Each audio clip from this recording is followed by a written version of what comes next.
뒤에 일부 지금 못 받으신 분은 좀 이따 올 거니까 그때 보시면 되고 일단 설명을 좀 드릴게요. 일단은 2018년도 이제 첫 번째 학기인데요. 여러분들 들으실 과목이 오디팅 앤 어테스테이션 그 과목이고요. 오디팅 어테스테이션 과목은 크게 이제 세 개로 구성될 겁니다. 1, 2, 3 세 가지로 섹션이 구성되어 있는데 여러분이 이번 학기 들을 그 섹션은 첫 번째 섹션이고요. 오디팅 1하고 오디 2하고 오디 3 과목 세 가지가 있는데 그 같이 들을 수 있는 여러분들 그 과목은 오디팅 1과 2는 같이 들을 수가 없고요. 오디팅 1을 듣고 난 다음에 그 다음에 2를 들으셔야 될 순서가요. 대신에 오디 3는 오디 2하고 같이 들어도 상관이 없어요. 그러니까 오디 3는 여러분들 오디팅 1, 2하고는 좀 별개로 돌아가는 테마이기 때문에 스케줄링을 하셔서 내가 오디 3를 좀 같이 들어야 되겠다라고 하시는 분은 오디 2하고 같이 병행해서 들을 수 있는 과목이라고 생각하시면 되고, 두 개를 같이 들으면 부담되지 않을까라고 생각할 수 있는데 오디 3는 여러분들 그 한 학기 강의가 8번밖에 없어요. 물론 보강을 한 번 정도 더 할 거기 때문에 9번 정도 강의를 하게 될 텐데 강의 회차 수가 많지 않기 때문에 2하고 3를 시간 스케줄상 같이 듣는 분도 꽤 많이 있습니다. 그래서 여러분들이 일정을 한번 쭉 짜보시고 오디팅을 빨리 클로징하고 싶다라고 한다면 2하고 3를 같이 듣는 것도 괜찮다는 거 말씀을 드리는 거고요. 그 다음에 오디팅 그 1, 2, 3의 시험 비중을 보게 되면은 공부량으로 먼저 여러분들 얘기하면은 오디 2가 양이 제일 많아요. 오디 2가 여러분들 공부량으로 따지면은 한 35% 내지 40% 정도 되고요. 그 다음에 오디팅 1이 공부량으로 따지면은 한 30%, 그다음 나머지가 오디 3. 그럼 아까 제가 오디 3가 회차 수가 별로 안 된다고 했는데 지금 공부량을 제가 얘기할 때 들어보니까 오디 3가 회차 수에 비해서는 좀 많죠. 시험 비중도 지금 말한 거랑 비슷해요. 지금 공부량하고 저 뒤에 나눠주세요. 안 받으신 분 뒤에 나눠주세요. 그래서 우리가 그 시간당 그 효과성으로 따지면은 어느 섹션이 가장 중요하냐? 시간당으로 따지면 오디 3가 굉장히 중요해요. 회차 수는 8회차, 9회차 정도밖에 되지 않지만 시험 비중은 굉장히 많이 나오는 게 오디 3이고요. 오디 2는 뭐 인풋 대비 아웃풋은 제일 적은 그 섹션 쪽으로 봐야 되겠죠. 뭐 이거는 뭐 크게 중요한 건 아니고 시험 비중은 여러분들 시험 치실 때마다 조금씩 그 편차가 있기 때문에 뭐 그 비중은 뭐 참고 삼아서만 알아놓으시면 될 것 같고 뭐 크게 썩 중요한 건 아니니까 그렇게 알고 여러분들 그 강의 들으시면 될 것 같고요. 자, 이제 목이 좀 잠겨서 조금 이해해 주세요. 그다음 두 번째 보시면은 그 제 이름 나와 있으니까 참조해서 보시면 되고, 그다음 이메일 애드레스도 참조해서 보시면 되고, 첫 번째 이메일은 제 회사 이메일이고 뒤에는 개인적인 포털 사이트 이메일인데 일단 뭐 둘 다 사용하고 있으니까 여러분들 필요하신 내용은 그 이메일로 질문하시면 되는데, 그 이메일로 질문하는 것보다는 그 혹시 궁금한 게 있으시면은 직접 와서 여쭤보시는 게 더 좋은 것 같아요. 이메일이 워낙 많이 오기 때문에 이메일이 이렇게 뭐라고 하나 이렇게 지나가지는 경우도 있고, 심지어 어떤 이메일은 여러분들 그냥 스팸으로 빠지는 경우도 있더라고요. 그래서 어떤 분은 메일을 몇 번 보냈다가 씹히고 난 다음에 저한테 와서 어쩜 그럴 수가 있냐, 내가 몇 번을 보냈는데 답을 안 해주냐 라고 화를 내신 어떤 여자분이 있었는데 미안하다 라고 나중에 봤는데 메일이 안 온 거예요. 안 왔던데 이제 거짓말을 하네 나한테 하고 나중에 봤더니 그게 그 스팸 메일로 들어가 있더라고요. 그래서 그런 그 경우가 있기 때문에 메일 보내지 마시고 궁금한 게 있으면 직접 와서 여쭤보시면 제가 답변을 드리도록 그렇게 할 거고요. 부득이한 경우에는 이메일 쓰시면 되고요. 그 다음 세 번째 교재인데, 아마 교재가 여러분들 지금 정식 교재가 아니고 아마 추가 이렇게 핸드아웃을 아마 나갔을 텐데요. 지금 책 출간은 거의 끝났습니다. 지금 출판사에서 최종 마지막 교정을 보고 있고 이제 인쇄가 들어가면은 아마 다음 주 아니면은 다다음 주 초에는 여러분들 아마 책을 받아 보실 수 있을 텐데, 요번에 책이 바뀌어요. 작년까지 11판으로 강의를 했었는데 여기 보시면 12판이라고 되어 있죠, 지금 교재가. 올해 오디팅이 대폭 개정이 돼요. 감사 기준이. 그래서 감사 기준이 많이 바뀌어가지고 지금 우리 오디팅 1 과목에 듣는 내용들은 거의 변화가 없어요. 근데 오디 2에서 들은 과목 내용들이 상당히 많이 바뀝니다. 참고로 우리나라 감사 기준도 올해 많이 바뀌거든요. 그게 왜 그러냐면 국제 감사 기준이 바뀌면서 미국 기준하고 우리나라 기준이 국제 감사 기준이랑 같이 연동돼 있거든요. 그게 바뀌면 같이 바뀌어요. 그래서 그 바뀐 내용이 상당히 많이 대폭 개정됐기 때문에 그 내용이 업데이트되는 바람에 교재를 다시 썼어요.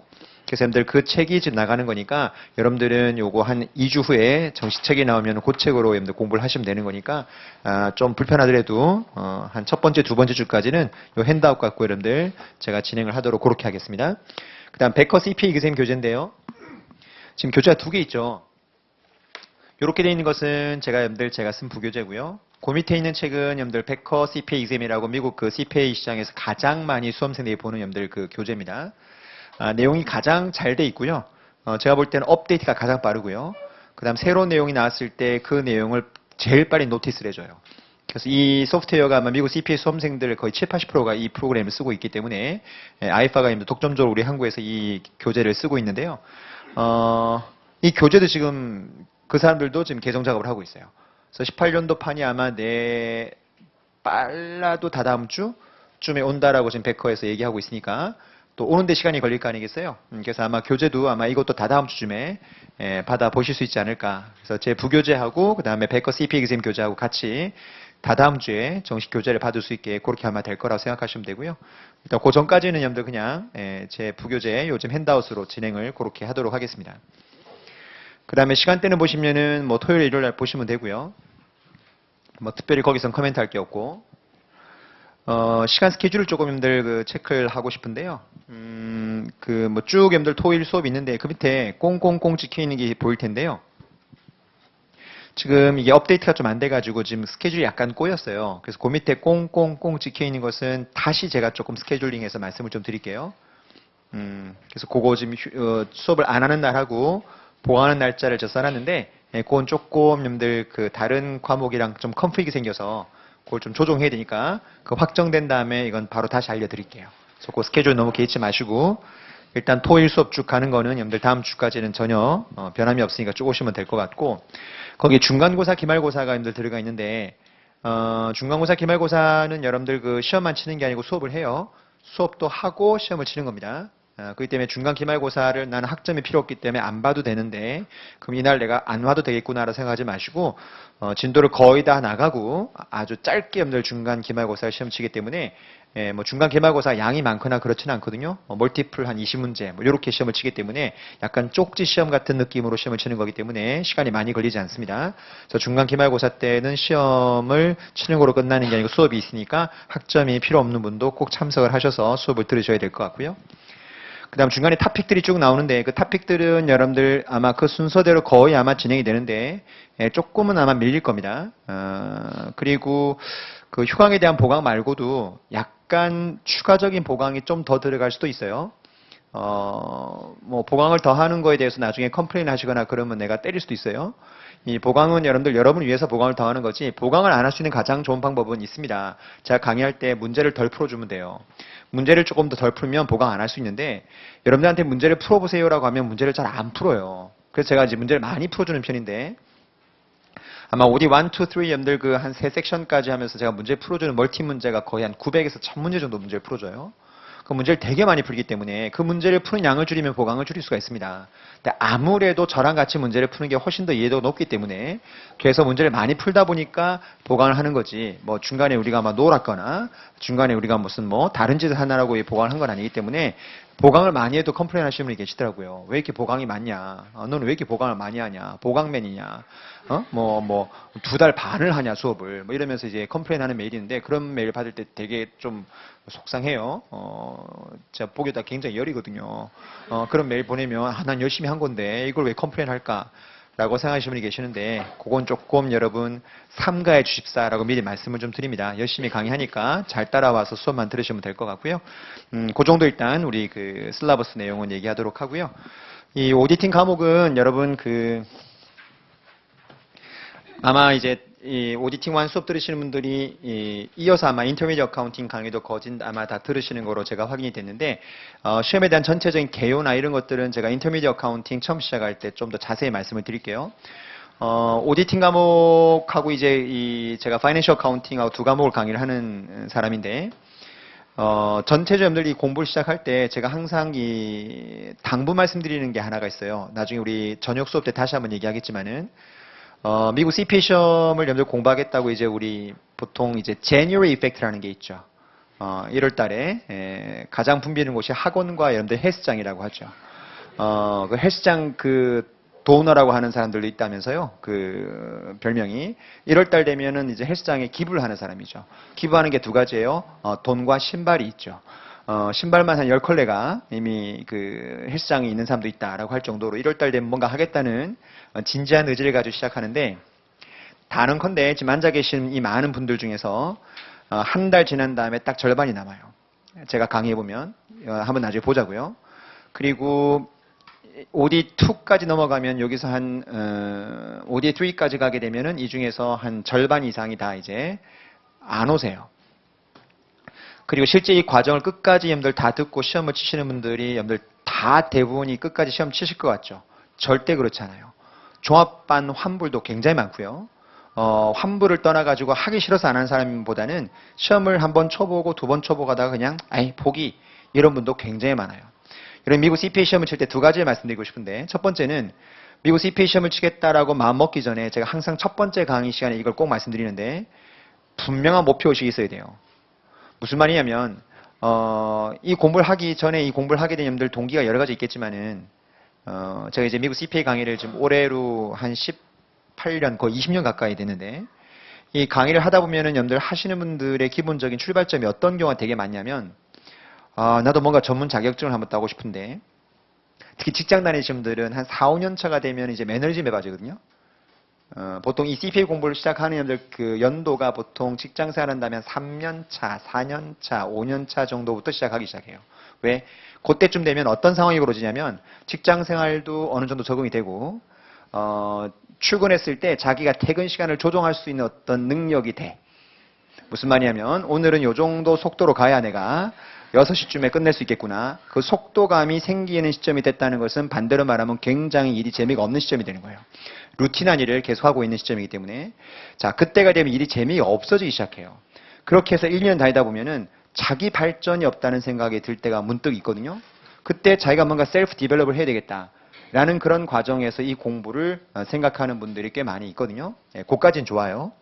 근데 시작할 때 자기의 능력을 개발할 수 있는 자격증은 여러 가지가 있습니다. 한국 회계사도 있고, 미국 회계사도 있고, 세무사도 있고, CFA도 있고, 다양한 자격증이 있는데, 미국 CPA를 공부해야 되겠다 마음먹는 가장 출발점이 뭐냐? 한국 회계사,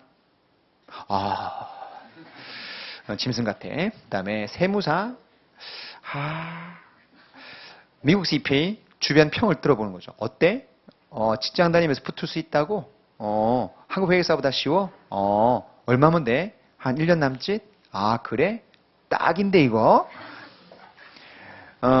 미리 여러분들 제가 말씀드릴게요. 1년 남짓 안 됩니다. 안 돼요. 어떤 학원들이 어떻게 PR하는지 모르겠지만, 밑에 뭐 아이포도 포함이에요. 어떤 미국 CPA 학원이 뭐라고 하는지 모르겠지만, 직장을 다니시면서 1년 만에 붙는 거, 이 시험 거의 불가합니다. 양이 생각보다 엄청나게 많아요. 염생하는 것보다 이 공부량이 한국 회계사 공부량의 80%라고 보시면 돼요. 알겠죠? 내가 팩트를 정확하게 전달해 주는 거예요. 제가 한국 회계사도 강의하고 미국 회계사도 강의하기 때문에 정확하게 알겠죠? 한 80%까지 올라왔어요. 제가 미국 CPA 시험 칠 때는 여러분들 진짜로 한 30%밖에 안 됐어요. 그때 처음 우리 미국 CPA 시험 우리나라 시장 들어왔을 때 보통 소문이 뭐가 많이 났죠? 미국 CPA 시험은 쉽다. 심지어 여러분들 이 시험을 굉장히 디프레시하게 표현하는 사람들은 운전면허 시험이다. 이렇게 말하는 사람도 있었어요. 실제 아주 냉정하게 말해서 굉장히 자격증의 밸류를 디프레시하는 사람들은 그렇게 표현됐다고요. 제가 시험 쳐본 결과 그 말이 완전히 거짓은 아니라는 생각도 들었어요. 왜냐하면 제가 시험 칠 때는 제가 98년도 미국 CPA 시험을 붙었는데, 그때 시험 칠 때는 여러분들 문제가 어떻게 나왔냐면 기출문제집이라는 게 있었어요. 그걸 미국 CPA 협회에서 나눠줍니다. 그 유니폼 exam이라고 있었는데 거기에서 문제가 거의 80%가 똑같이 나와요. 80%가 숫자도 안 바꾸고 똑같이 나옵니다. 심지어 파이낸셜 어카운팅 문제 풀다 보면 숫자가 답이 기억이 나요. 이거 37,000인데 이거? 제가 그랬으니까요. 그래서 37,000 답을 찍어놓고 문제를 풀어서 다시 한번 컨펌을 했어요. 역시 37,000이구나. 그렇게까지 문제 나요. 회사명 똑같이 나옵니다. 보기에 1, 2, 3, 4, A, B, C, D 순서가 똑같이 나와요. 그러니까 여러분들 문제 풀 때 되게 쉬운 거죠, 이게. 그러다 보니까 모든 수험생이 뭐만 따기면 달달 풀고 갔겠어요. 유니폼 exam, 기출 문제지만 계속 푸는 거죠. 그게 총 문제가 여러분들 다 더해봐야 1000문제 정도밖에 안 됐어요. 그럼 1000문제만 풀면 미국 CPA 시험 붙을 수 있었던 거죠, 이게. 그럼 여러분들 뭐가 문제가 거의 패턴이 비슷해요? 우리 운전면허 시험이랑 비슷한 거잖아요. 우리 크라운 출판사 알죠? 이거 넘기는 책. 그 넘기는 책 여러분들 한 이틀 공부해서 시험 치는 거잖아요, 이게. 그런 소문이 있었던 게 실제 팩트예요. 20년 전에 그랬어요. 그게 언제 시점으로 많이 바뀌었냐면 2004년도 페이퍼 베이스 테스트에서 컴퓨터 베이스 테스트로 바뀌면서 문제 난이도가 확 한번 올라가요. 그 들었겠지만 여러분들 지금 1년 전부터 뭐로 바뀌었냐면 여러분들 문제가 이제 DRS라고 해서 다큐멘트 리뷰 시뮬레이션이라고 해가지고 실제 미국 CPA 펌들이 감사 나갔을 때 현장에서 만나는 다큐멘트가 실제 주어지고 이걸 내가 진짜 일일이 다 읽어보고 그거를 판단하고 CPA로서 어떤 저지먼트를 해야 되는 문제들이 나오기 시작했어요. 만만치가 않아요. 실제 엑셀을 주면서 엑셀을 채워넣으라고 하는 경우도 있고요. 정말로 미국 CPA 시험은 프랙티컬한 시험이에요. 우리나라 시험하고 완전히 틀려요. 우리나라 시험은 회계감사 시험이 나왔을 때 회계감사 시험을 출제하는 분들이 주로 교수들이 들어가요. 근데 이분들이 감사 익스피리언스가 별로 없어. 그러다 보니 굉장히 이론적인 내용을 빠진다고. 심지어 작년도 우리나라 회계사 2차 시험 문제는요. 제가 이제 회계감사만 23년째 했습니다. 강의만 20년 했거든요. 근데 제가 문제 푸는데 제가 못 풀겠어요. 갑자기 강의의 신뢰도가 굉장히 떨어져요. 제가 능력이 없는 것도 있겠지만은 제가 감히 말하건대 제가 풀고 이게 무슨 말인지 잘 모르겠다 싶으면 학생들은 못 푸는 겁니다. 제가 시중에 나와 있는 회계감사책을 안 본 게 없어요. 원서도 다 봤고요. 그런 내가 봤을 때 문제가 좀 아리까리하다. 물론 제가 답을 쓸 수는 있겠어요. 근데 정답인지 내가 보장을 못 하겠더라고. 내가 내 나름대로 답은 쓰겠는데 이게 출제한 사람이 정답으로 생각한 답인지는 모르겠더라고요. 그걸 수험생한테 낸다? 굉장히 관념적인 얘기죠. 실무에서 필요 없다는 겁니다. 실무 23년 한 사람이 모르겠다. 그래서 내가 그 문제를 우리 회계법인 파트너 회의 시간에 보여줬어요. 한번 풀어보라고. 우리 팀에 있는 회계사들한테 한번 풀어보라고 내줬다? 아무도 못 풀어. 그러면서 뭐라고 하냐면 이걸 풀고 애들이 들어와요? 근데 왜 이렇게 못해요? 그게 우리나라 시험의 특징이에요. 너무나 현실감이 없는 문제 내는 거죠, 이게. 현실에 존재하지 않는 굉장히 어려운 문제를 막 꼬고 해가지고 그 현실감은 거의 써먹지 않는 지식을. 미국 시험은 그렇진 않아요. 굉장히 실무에서 쓸 수 있는 아주 프랙티컬한 문제를 내버려요. 그러니까 정말로 회계사 일을 하는 애들이 풀 수 있는 거. 그러니까 오히려 회계 감사를 하고 있는 친구들은 미국 CPA 시험은 되게 쉽죠. 지가 하던 거니까. 그래서 여러분들 이 문제가 성향이 완전히 다른 거예요, 성향이. 그래서 미국 CPA 시험이 그렇게 성향이 바뀌면서 내가 봤을 때는 우리나라 한국 수험생들은 여러분들 경험이 없는 상태에서 강의를 듣고 시험을 치는 건데 미국 애들은 여러분들 좀 다르다는 거 알죠? 미국은 여러분 우리는 시험을 치고 어카운팅 펌에 들어가는 구조지만 미국은 여러분들 일단 어카운팅 펌에 전공자들 일단 들어갑니다. 들어가서 프랙티스를 먼저 해요. 하면서 시험을 한 과목씩 시험을 치는 게 미국 시스템이거든요. 그래서 파셜 합격제라는 게 있는 거 이게요.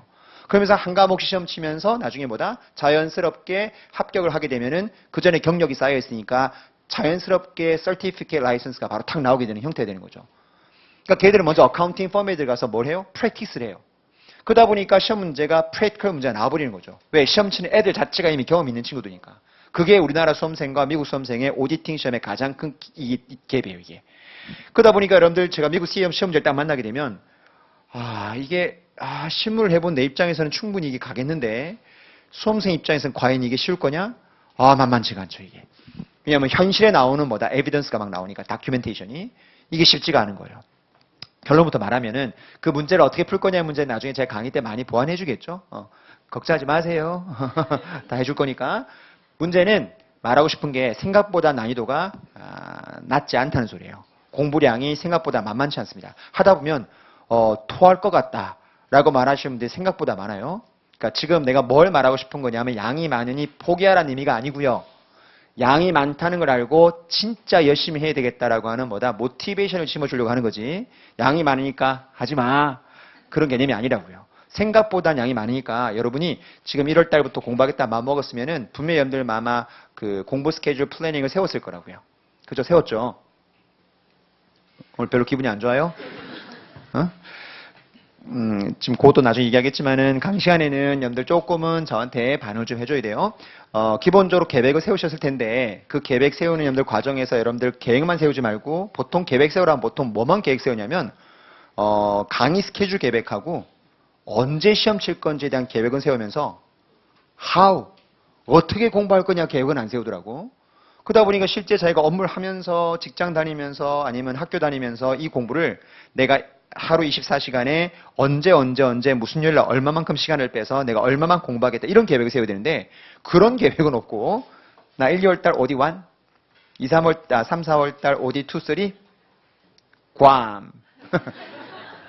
그러면 괌에 여행 가는 거예요. 시험 치러 가는 게 아니요. 응? 괌이 볼 게 별로 없어요. 거기 다운타운이 길지도 않아.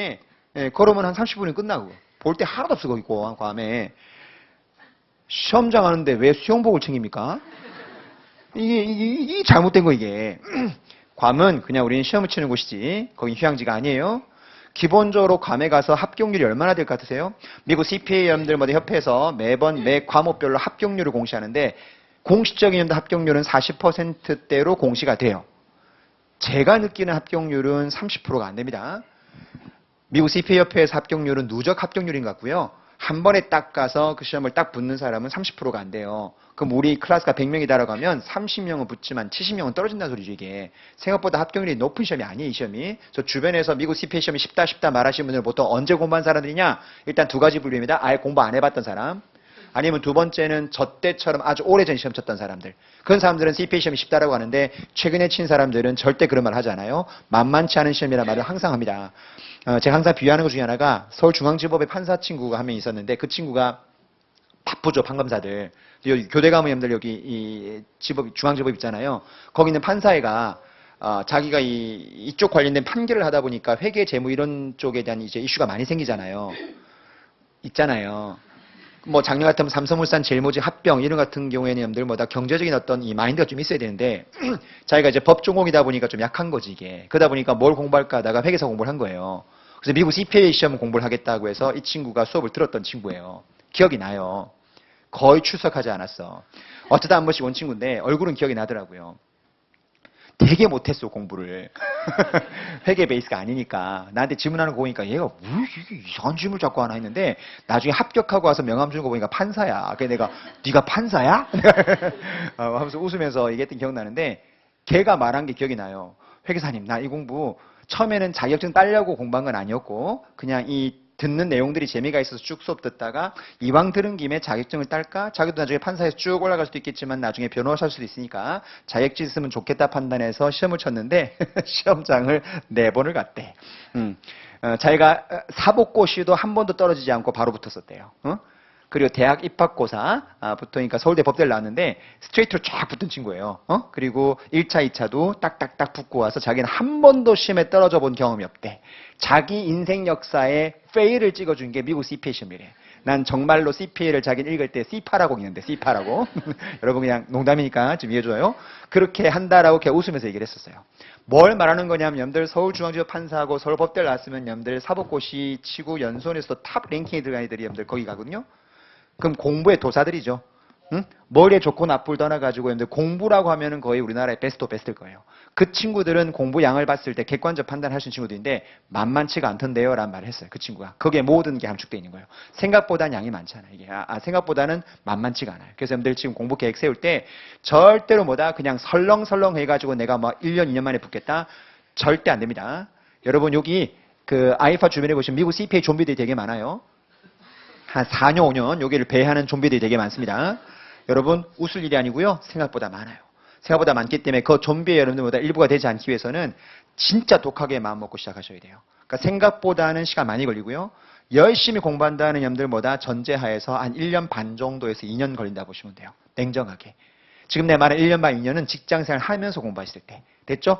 전념을 한다고 한다면 1년 이내 붙을 수가 있는데 전념이 아닌 상태에서는 최소한 1년 이상 잡으셔야 돼요. 그래서 1년 반 만에 붙었다? 보통 우리나라 수험생들은 얼마나 공부했어요? 란 말에 좀 오래 공부한 거에 대해서 굉장히 부끄럽게 생각하고 나는 바본가? 이런 생각하는데 사람마다 처한 입장이 다르기 때문에 공부 시간 갖고 사람의 능력을 판단할 수는 없어요. 자기가 직장이 바쁜 사람은 3년 만에 붙을 수 있는 거고 직장이 루스한 사람은 1년 반 만에 붙을 수 있는 거니까 통상은 1년 반 이상 걸리거든요. 그래서 그 정도 여러분들마다 시간이 걸릴 거다 생각해서 공부 스케줄 잡고 공부를 진행했으면 좋겠다는 게 내가 첫 번째 당부 말씀이라 보시면 돼요. 생각보다는 만만치 않습니다. 그다음 두 번째는 뭐 강의에 대한 내용인데 뭐 내가 인터 시간에도 좀 자세히 얘기하겠지만은 지금 수강생이 많이 있잖아요. 뭐 조만간 많이 없어지겠지만 이 수업을 할 때 저는 이제 아까도 말했지만 강의 시간이 굉장히 이제 뭐 오래된 사람이긴 한데 강의를 할 때 여러분들 제가 1년에 한 6번 로테이션을 해요. 그쵸? 6학기니까 제가 오디팅 1 강의는 1년에 6번 하게 되는데 제 학교 동기들도 그 얘기를 해요. 이제 강의 좀 관두지. 무슨 부귀영화하려고 그렇게 강의를 오래 하니? 웃으면서 친구도 얘기하는데 지루하지 않냐는 얘기를 많이 하는데 저는 절대 이 강의하면 지루한 점을 느낀 적이 없어요. 내용은 여러분들마다 비슷할지 몰라도 듣는 수강생이 다르면 저는 강의가 항상 새로워요. 뭘 말하는 거냐면 강의는 일반적인 전달이 아니거든요. 만약 일방적인 전달이면 여러분들 굳이 제 강의 지금 오프라인 들을 필요 없잖아요. 온라인 틀어놓고 쭉 들으면 되는 건데 우리가 오프라인 수업을 듣는 가장 주된 이유는 제가 내용도 전달하는 거지만 제가 이 내용을 전달해주는 어떤 그 느낌이나 길을 전달해주는 거거든요. 강의는 서로 간의 커뮤니케이션 교감하는 겁니다. 내가 일방적으로 던지는데 여러분이 그 던지는 내용을 거부하시는 클래스들이 있어요. 무슨 말이냐면 거부한다는 의미는 전혀 여러분들보다 무응답 클래스가 있어요. 클래스가 이렇게 있을 때 이해를 못하는 클래스. 이건 내가 100번 더 설명해 줄 수 있어요. 응? 모른다고 내가 반응해 주면 내가 100번 더 설명해 줄 수 있는데 아시겠어요? 모르겠어요? 숙제가 있었나요? 물론 여러분들 우리 한국 사람들이 보통 이제 마음속으로 생각하는데 이렇게 답변하는 거에 대해서 조금 샤이하다는 건 나도 알고는 있어요. 그래서 내가 대답하라는 건 아니에요. 눈빛만 주면 돼요. 이 정도?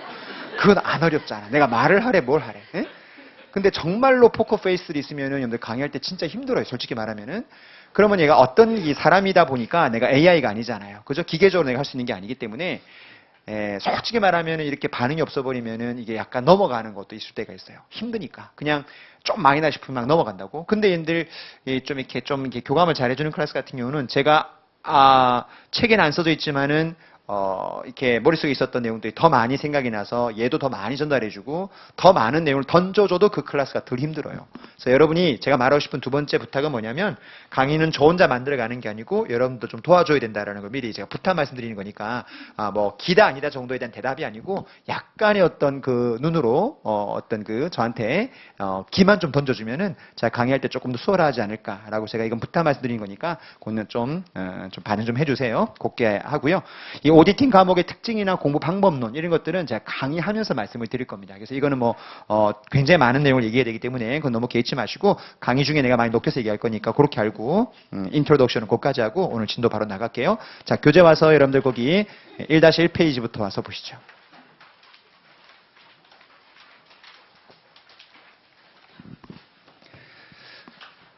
제가 강의 진행할 때요, 오디팅 강의가 여러분들 지금 그 한 회 강의에 3시간 반 정도 강의를 하는데, 제가 이 칠판에 3시간 반 끝날 때까지 한 번도 안 지워요. 그러니까 3시간 반 끝날 때까지 거의 이 칠판 하나에 거의 딱 마무리되게 제가 보통 이제 강의를 하거든요. 뭘 말하고 싶은 거냐면 필기하지 마시라고요. 쓰느라고 내용을 나중에 여러분들 듣겠다고 한 다음에 쓰는데 너무 집착하는데 우리나라 이 학습 태도의 가장 큰 문제점이 필기거든요. 그러니까 필기를 하겠다는 의미는 뭐가 담겨 있는 거냐면은 일단 내가 써놓고 나중에 한번 이해해보자. 그게 저변에 깔려있는 개념이라고. 지금 이해를 해야지. 나중에 이해하는 게 무슨 의미가 있어요. 그러지 마시고 혹시 그래도 필기하고 싶은 사람이 있으면은 내가 다 쓰고 나면 마지막에 이걸 스마트폰으로 딱 찍으세요. 그게 그 시간의 썸머리야. 그러니까 내가 칠판에 쓰는 게 요번 진도 나가는 거에 꼭 기억해야 될 내용들 내가 칠판에 써가면서 강의를 하거든요. 그럼 내가 다음 시간에 올 때 이제 복습을 해야 될 거 아니에요. 안 할 거야, 복습? 예습은 바라지 않지만 복습은 해야 될 거 아니겠습니까? 근데 복습을 해야 되는데 제가 이 교재로 보통 많이 나가면 한 12페이지, 조금 나가면 한 8페이지, 평균 한 10페이지 정도 진도가 나간다 보시면 돼요. 한 10페이지. 한 10페이지 진도가 나가는데 가장 좋은 복습 방법은 10페이지를 다 읽어보는 거죠. 근데 내가 너무 바빴다. 특히 회계팀은 1, 2, 3월 달 바쁘잖아, 결산하면서. 너무 시간이 없었다라고 하면 오기 전에 그 전날 필기했던 스마트폰 찍었던 화면 있죠. 그건 한 화면일 거야. 그거 한 번 정도만 쭉 읽어보고 오는 것도 굉장히 도움이 되기 때문에 그걸 여러분들 나중에 딱 보고 오시면 돼요. 알겠죠? 그걸 내가 지금 써주면서 가는 거니까 중간에 필기하지 마시고 내가 강의하다 보면 요 페이지 설명하면서 그 뒤에 거를 갖다 쓸 때가 있는데 여러분들이 이 페이지 보다 보면 내가 쓴 내용이 없네? 하고 막 거기 쓰기 시작한다고. 근데 뒤넘기면 깜짝 놀라는 거야. 그 뒤에 있다고 이게. 그러니까 여러분은 이 책을 지금 쓴 사람이 아니기 때문에 어디에 무슨 내용인지 알지가 못하잖아요. 근데 제가 쓰는 내용들은 거의 책에 다 담았어요. 필기를 못하게 만든 게 교재이기 때문에 교재에 어딘간 다 있으니까 쓰려고 하지 마시고 그냥 팔짱 끼고 들으시면 돼요. 듣고 나서 필요하면은 마지막에 이 화면을 전체를 찍고 가면 되는 거니까 쓰는 놈 집착하지 말고 강의를 잘 듣는데 포커스 맞추면 좋겠고요. 탑 1번 내려갑니다. 우리가 지금 들을 과목의 명칭이 뭐죠, 여러분? Auditing and Attestation이에요. 자, 우리 Auditing이라는 단어 많이 들어봤을 겁니다. 회계감사, 그죠? Auditing. 근데 뒤에 뭐가 붙어 있죠? Attestation. 요 말은 자주 쓰는 표현은 아니죠, 우리가. 우리 과목 명칭이 Auditing and Attestation이라고 되어 있는데 제가 시험 칠 때는 과목 명칭이 그냥 Auditing이었어요. 그런데 2000년 초에 과목 명칭이 Auditing and Attestation으로 바뀌었는데 오늘 강의를 다 듣고 나면 왜 Auditing and Attestation으로 과목 명칭이 바뀌었는지 그럼 Attestation은 과연 뭔지 이런 내용들을 알게 될 겁니다. 오늘 진도 나가는 것은 자세한 내용들 아니고요. 대략적인 앞으로 오디팅에서 뭐 배울 건지에 대한 큰 그림 잡는 시간이라고 생각하시면 돼요. 그래서 1번부터 먼저 보죠.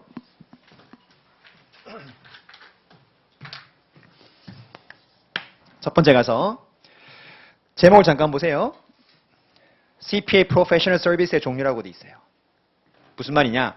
자, 여러분이 앞으로 CPA를 염두보다 따기 위해서 CPA라는 어떤 전문직이 되기 위해서 공부를 하고 있는데 그 CPA라는 라이선스를 취득했을 때 CPA라는 전문직이 할 수 있는 업무의 범위가 어디까지 되냐는 거죠. CPA로서 할 수 있는 업무의 범위 영역이 그 1번에 나와 있는 건데 이게 그 우리 시험 범위에 해당되는 거잖아요. 그죠? 자, 보시니까 메뉴에 보니까 independence라는 단어가 보이죠? 독립성이라는 표현인데 이 독립성이란 말의 의미가 뭔지는 오디토리에 가서 이것만 10시간 넘게 배웁니다. 어쨌든 독립성이란 말의 개략적인 느낌은 여러분들 이해되죠? 예를 들어서 아버지 회사가 있고 아들이 CPA인데 아들 CPA가 아버지 회사에 대해서 뭔가 CPA로서 업무를 하게 되면 이건 인디펜던스가 만족되는 상황이에요? 안 되는 상황이에요? 안 되는 상황이죠. 이거는 서로 디펜던트한 관계니까.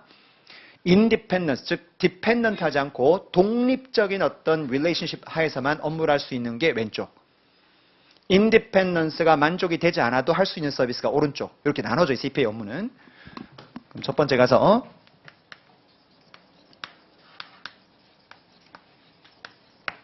자, 독립성이라고 하는 이런 릴레이션십이 만족이 돼야지만 할 수 있는 서비스가 있고 이게 만족이 되지 않아도 할 수 있는 CPA 업무가 있대요. 그 다음 이 독립성이 만족돼야지만 할 수 있는 가장 대표적인 서비스가 거기 보시면 뭐라고 표현되어 있을 거냐? 이게 어테스테이션이에요. 그 다음 어테스테이션 업무가 아닌 업무를 우리가 보통 난 어테스테이션이라고 얘기를 해요. 일단 크게 둘로 나누고요. 여러분들 회계사가 할 수 있는 업무가 뭐가 있는 건지 여러분들이 알고 있는 업무의 범위를 한번 얘기해 볼까요? CPA가 할 수 있는 업무가 뭐뭐 있을까? 네가 대답은 안 해도 된다고 하지 않았냐? 이걸 어떻게 내가 눈빛으로 얘기하느냐? 뭐 괜찮아요. 일단 떠오르는 게 회계감사. 그죠? 오디팅, 회계감사 떠오를 거고 그 다음 또 떠오르는 게 우리 보통 그 세무신고 해주는 거. 그 다음에 컨설팅. 그 다음에 우리 기장대리 해주는 거 들어봤죠? 기장대리. 재미를 만들어주는 거. 북키핑 서비스. 뭐 이런 것들. 여러 가지 업무가 있다고요. 보통 길 가시다가 조그마한 회계사무실. 이런 개인이 운영하는 그 회계사무실 같은 것을 운영하는 회계사들이 우리 어떤 업무입니다라고 간판 걸리는 거 보시면 보통 뭐가 붙었냐면 기장대리, 세무상담, 그다음 세무신고, 그다음 컨설팅 이런 게 붙어 있잖아요. 지금 나가는 요 업무. 기장대리, 세무신고, 컨설팅 이런 것들은 독립성이 만족되지 않아도 할 수 있는 서비스예요. 그래서 오른쪽 보시면 난 어테스테이션이 뭐다 서비스가 쭉 나와 있죠. 첫 번째 컴플레이션, 두 번째 프레퍼레이션, 세 번째 컨설팅, 네 번째 텍스 리턴 파일링이 세무신고하는 거거든요. 그 다음 뒤에 등등등 하고 돼 있죠. 그럼 등등등이란 말은 그 네 가지만 있는 게 아니고 더 있다는 거죠. 잠깐 비교해 볼게요, 여러분들. 어테스테이션 쪽 왼쪽 먼저 볼래요? 어테스테이션 보니까 여러분들 종류 몇 가지가 있죠? 세 가지가 있죠. 근데 세 가지는 거기 가만히 보시면 등등등이 있어 없어요? 없죠. 그거예요. 어테스테이션은 딱 세 개예요. 근데 그 세 개를 제외한 모든 나머지 업무는 난 어테스테이션이에요. 시험 문제에서 다음 중 어테스테이션 업무에 들어가는 것은 또는 어테스테이션 업무에 들어가지 아니하는 것은 이게 문제 물어봤을 때 푸는 방법은 어테스테이션을 빼내야 돼요. 그리고 나머지는 모두 난 어테스테이션이에요. 그 난 어테스테이션 중에서 가장 대표적인 서비스가 컴플레이션, preparation, consulting, tax return filing 이렇게 되는 건데 설명 하나씩 다 할 겁니다. 이 compilation 서비스하고요. 이 preparation 서비스하고요. 이걸 두 개 묶어서 여러분들 뭐라고 보시는 이게 이 북키핑 서비스 이게.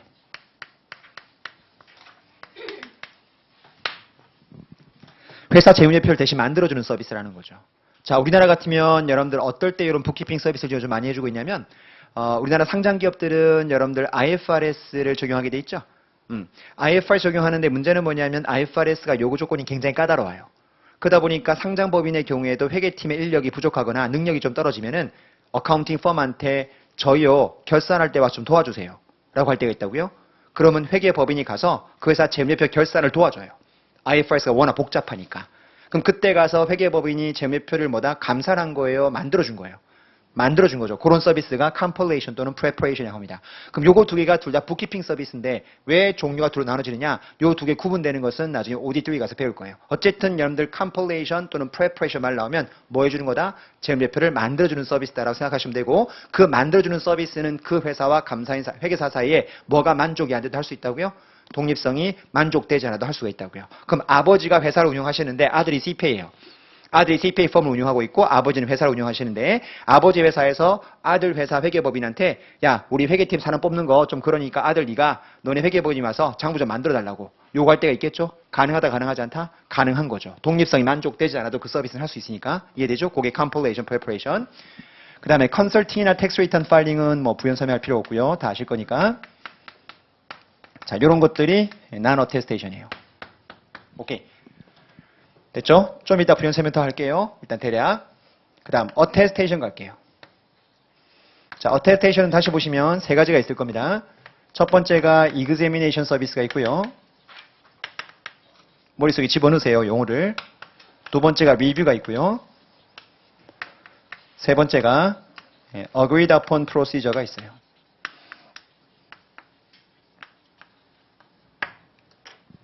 다시요. attestation 안에는 다시 몇 가지가 있다고요? 세 가지가 있어요. 첫 번째가 examination, 두 번째가 review, 세 번째가 agreed upon procedure예요. 우리가 모든 공부를 하실 때 처음 공부하는 여러분들 과목을 공부할 때 가장 첫 번째 난관은 뭐냐면 그 과목에서 쓰는 새로운 용어들을 친숙하게 만드는 게 절반이에요. 그 용어만 친숙해지면 읽어나가는데 굉장히 부담이 덜어지거든요. 그러니까 처음에는 조금 이제 단어들이 안 쓰는 표현들을 많이 듣게 되는 거니까 좀 낯설 수 있는데 거기 적응하는 시간이 좀 걸릴 겁니다. attestation 안에 다시 세 가지가 있다. 이게 CPA가 됐을 때 할 수 있는 업무의 범위라고 얘기를 해요. 근데 우리 CPA로 살 수 있는 업무의 범위하면 제일 먼저 떠올랐던 게 우리는 실제는 오디팅이죠. 근데 아무리 눈씻고 찾아봐도 오디팅 단어가 보이질 않아요. 오디팅은 어디 안에 들어가는 거냐면 우리 교재는 보시면 examination 옆에 괄호에 뭐라고 돼 있어요. 오디팅. 조금 오해 수도 있게 써 있는데 그럼 examination과 오디팅이 같은 거냐? 그건 아니고요. examination 안에 가장 대표적인 서비스가 오디팅인 거예요. 됐죠? 거기 살짝 써놓을래요? examplary라고 살짝 써놓는 게 더 좋을 것 같아. 뒤에 교재는 돼 있는데 어쨌든 거기도 살짝 써놓을까 여러분들? examination 안에 가장 대표적으로 들어가는 서비스가 오디팅이라고 생각하시면 돼요. 그래서 여기에 대표적인 예가 오디팅이다.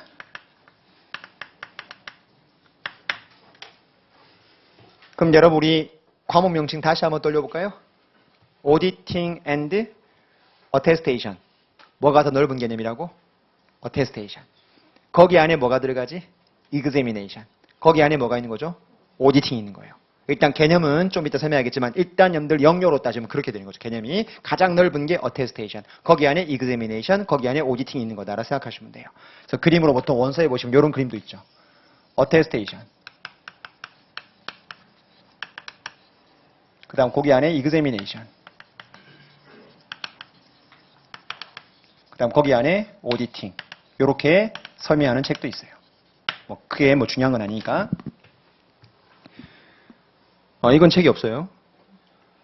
네가 쓰는 건 다 있다며 거기. 조금 아닌 것도 있어. 뭐 같은 말이니까. 이 그림은 그냥 참고 삼아 내가 생각나서 말씀드린 거고. 자 이제부터 개념 하나씩 잡을게요. 제일 먼저 뭐부터 정리할 거냐? 요거부터 정리해요. 도대체 attestation이라는 단어가 뭐냐라는 거죠. 거기 2번 내려갑니다. 이제 중간에 박스는 좀 이따 올게요.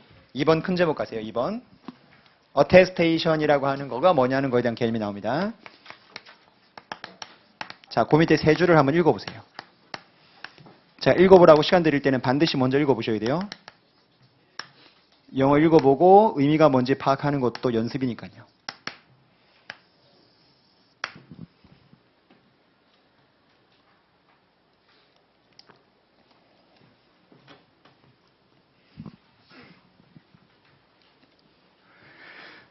자, 읽었죠? 어떤 느낌이요?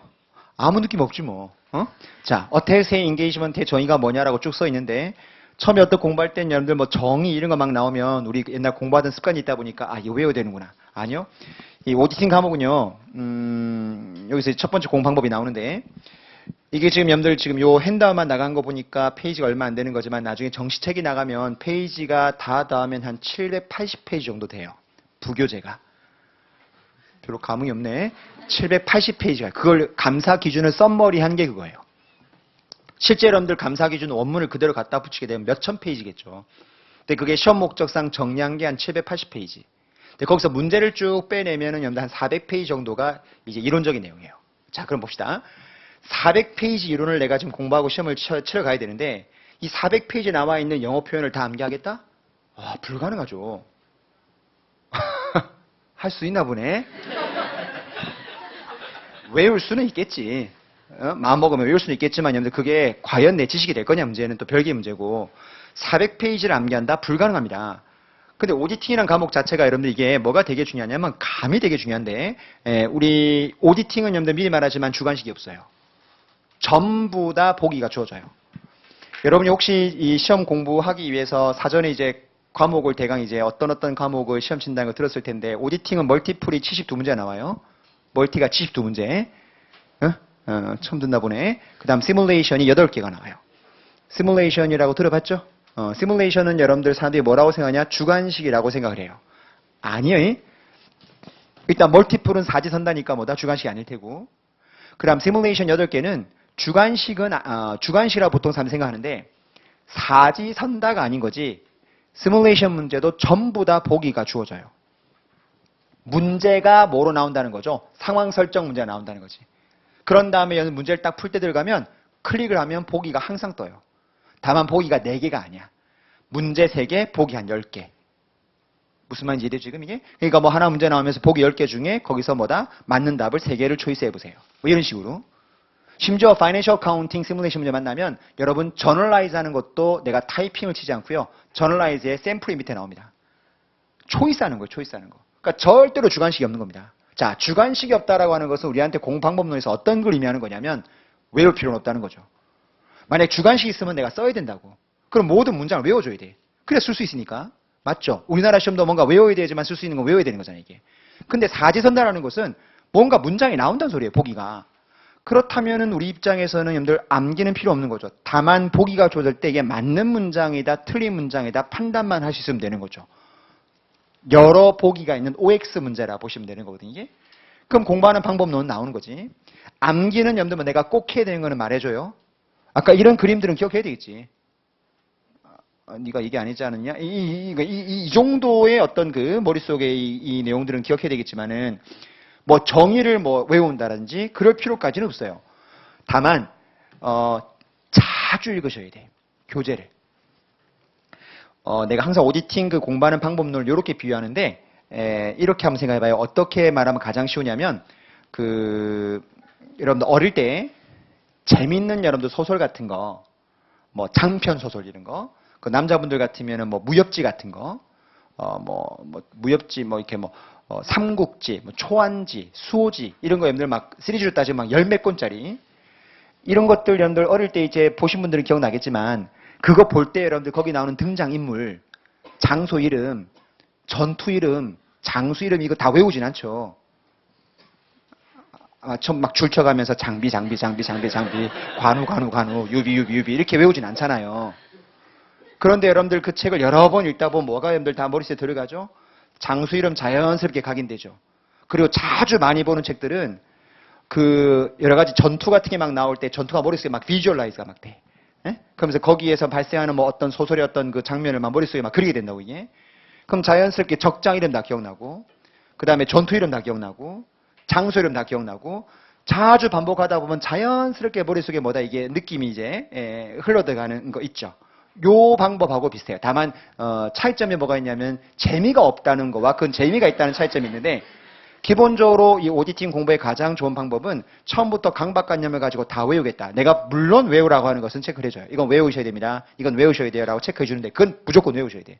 근데 그게 아닌 것들은 자꾸 읽으셔야 돼. 읽다 보면 자연스럽게 그 문장들이 체득이 되고 처음에는 뭐다 단어가 하나가 기억나다가 그 다음 2개의 단어가 붙어서 기억나고 나중엔 프레이즈가 기억나면서 나중에는 센텐스가 기억이 나요. 이게 처음 들으면 에이 당신은 오래 강의했으니까 그렇겠지. 아니요. 다 그렇게 돼요. 나중에. 그러니까 자주 다독. 다만 그렇게 하려면은 기본 시간을 투입해서 뭐 하는 게 필요하겠죠?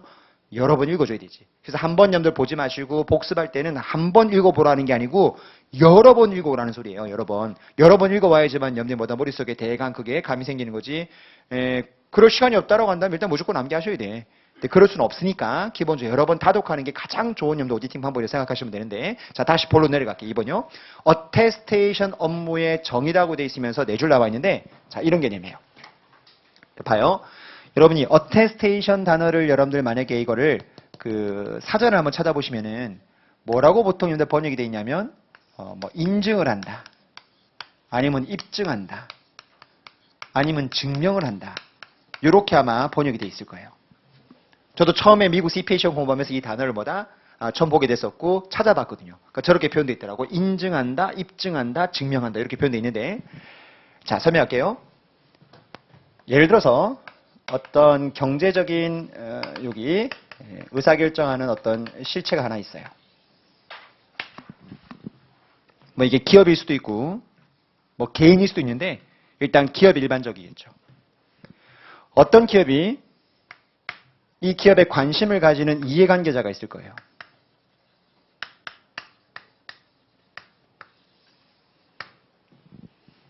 그 이해관계자에 대해서 어떤 주제에 대해서 written으로 주장을 해요. 다시 어떤 실체가 있는데 그 실체에 관심을 가지는 이해관계자들한테 얘가 어떤 주제에 대해서 written으로 이렇습니다라고 주장을 해요. 근데 문제는 뭐냐면 이 정보에 관심을 가지는 이해관계자는 얘 말이 맞는지 안 맞는지에 대해서 항상 퀘스천 마크가 생기는 거죠. 예를 한번 들어봐요. 어렵게 생각하지 말고요. 우리 삼성전자가 새로운 갤럭시가 나왔어요. 근데 이 갤럭시는 무슨 기능이 있다라고 얘기를 해요. 이것도 뭐가 되는 거죠? 삼성전자라는 이코노믹 엔터티가 자신의 신제품에 대해서 이런 기능이 있다라고 삼성전자 갤럭시에 관심 가지는 소비자들한테 이 얘기를 하는 거죠. 그럼 우리는 무슨 생각이 들어요? 진짜 저 기능이 돼? 라는 생각을 할 수도 있겠죠. 그럼 항상 여러분들 이 이해관계자들은 이 말이 맞는지 신뢰성에 대해서 퀘스천 마크를 가질 수가 있어요.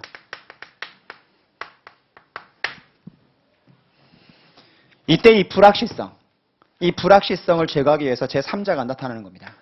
그 제3자를 우리가 입증하는 사람이라고 하고 이걸 어테스터라고 하죠. 이 어테스터는 여러분들 이 두 사람하고는 뭐가 만족이 돼줘야 돼요? 인디펜던스가 만족이 돼줘야 돼요. 아까 우리 어테스테이션은 뭐가 만족된다고요? 인디펜던스가 만족돼줘야 됩니다. 삼성전자 말이 나왔으니까 여러분들 하나 예를 들면 삼성전자가 여러분들 옛날에 그 갤럭시 뭐였었죠? 그 한번 터졌었잖아요. 그 갤럭시 노트였나? 그죠? 노트 그 터지면서 여러분들 그 들고 막 비행기도 못하게 하고 전 세계 공항이 그랬었던 거 기억나시죠? 그때 그 문제가 뭐냐에 대해서 요 삼성전자가 아마 배터리 쪽에 문제가 있을 거다라고 주장을 했었죠. 그 삼성전자 갤럭시 그 노트를 썼던 소비자들한테. 근데 이 소비자들은 진짜 그게 맞냐라고 신뢰성에 의심을 가졌다고. 그래서 누가 여러분들 검증을 했죠? 우리나라 국가단체에서 그 공공기관 중에 한국산업기술시험원이라는 데가 있습니다. 거기서 정말 그 문제가 배터리 결함인지 아닌지에 대해서 걔들이 뭘 발행했어요? 보고서를 발행해줬다고. 배터리 문제가 맞다. 이런 식으로.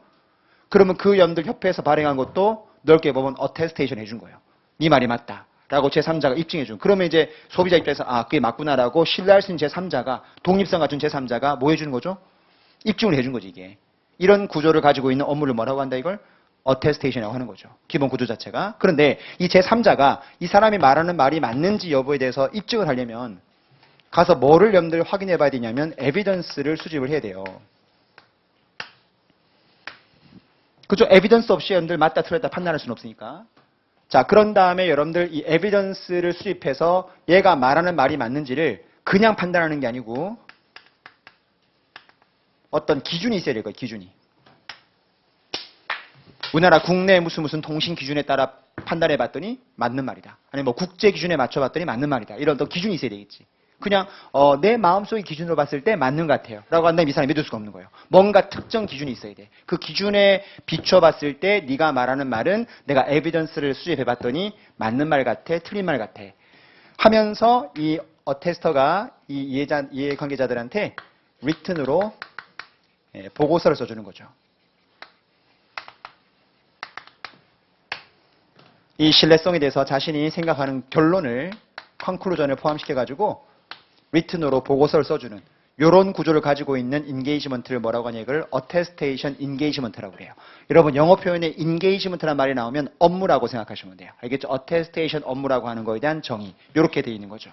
그럼 잘 봐요. 아까 요 어테스테이션 정의를 지금 내가 말씀을 드린 건데 요 어테스테이션 안에 여러분들 뭐가 들어갔죠 여기? 오디팅이 들어갔잖아요. 그럼 요 구조 가지고 뭐에 대한 정의도 여러분들 설명할 수 있어야 돼요 여러분들?